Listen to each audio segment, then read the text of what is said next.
জীবনে সুখে হতে চাইলে 10টা কথা মেনে চলুন। অনেকে আছেন জীবনের সুখের দেখাই পাচ্ছেন না, একদিন সুখে থাকলে 10 দিন কষ্টে থাকেন। তাই জীবনে সুখে হতে চাইলে এই 10টা কথা মেনে চলুন। নাম্বার 1, আবেগ দিয়ে না চলে বিবেক দিয়ে চলুন। কারণ আপনি আবেগ দিয়ে চললে অনেক ভুল করবেন, সাথে অনেক কষ্ট পাবেন। আর বিবেক দিয়ে চললে আপনি ভুল করবেন কম, কষ্ট পাবেন কম। তাই আবেগ দিয়ে না চলে বিবেক দিয়ে চলুন।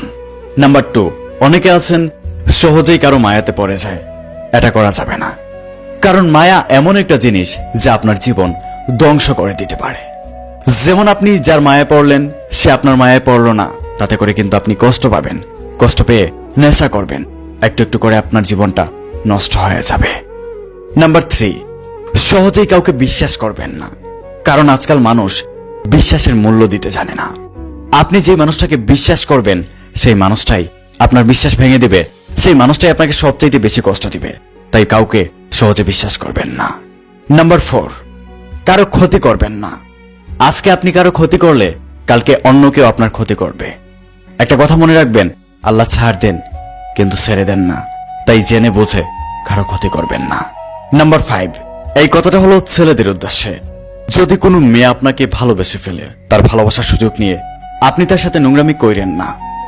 একটা কথা মনে রাখবেন, আপনার গড়েও বোন আছে। আপনি যদি আজকে অন্য কারো বোনের সাথে নোংরামি করেন, কালকে আপনার বোনের সাথেও কেউ না কেউ নোংরামি করবে। নাম্বার 6, এই কথাটা হলো মেয়েদের উদ্দেশ্যে। যে ছেলে আপনাকে সত্যিকারে ভালোবাসবে, সেই ছেলে কখনো আপনার সাথে নোংরামি করবে না, কখনো বলবে না হট পিক দাও, এটা করো সেটা করো।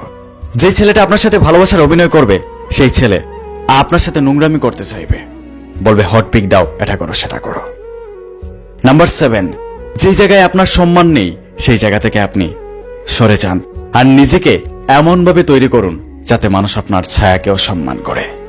নাম্বার 8, হুটহাট করে রেগে যাবেন না, কারণ আপনি রাগের মাথায় এমন কিছু করে ফেলবেন যা আপনার জীবন নষ্ট করে দিতে পারে।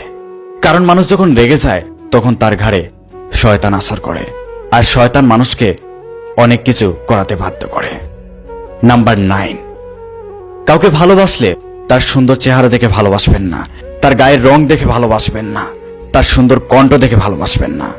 একটা কথা মনে রাখবেন, বয়সের সাথে সাথে এই সব কিছু চলে যাবে, শুধু থাকবে তার ব্যক্তিত্ব। ভালোবাসলে মানুষের ব্যক্তিত্ব দেখে ভালোবাসবেন, ভালোবাসলে মানুষের মন দেখে ভালোবাসবেন। নাম্বার 10, জীবনে আর যাই করেন না কেন, বাবা মার দুনিয়াতে থাকাকালীন ইনকাম করার চেষ্টা করবেন, তাদের ছোট ছোট শখগুলো পূরণ করার চেষ্টা করবেন। একটা কথা মনে রাখবেন, এই পৃথিবীতে আপনি আমি কেউ থাকবো না, ঠিক তেমনি এই পৃথিবী ছেড়ে আপনার বাবা মাও একদিন চলে যাবে। তাই বাবা মা দুনিয়াতে থাকাকালীন ইনকাম করার চেষ্টা করবেন, তাদের ছোট ছোট শখগুলো পূরণ করার চেষ্টা করবেন। আর এই ভিডিওটি শেয়ার করে দিয়ে সবাইকে জীবনের সুখে থাকার সুযোগ করে দিন। ধন্যবাদ।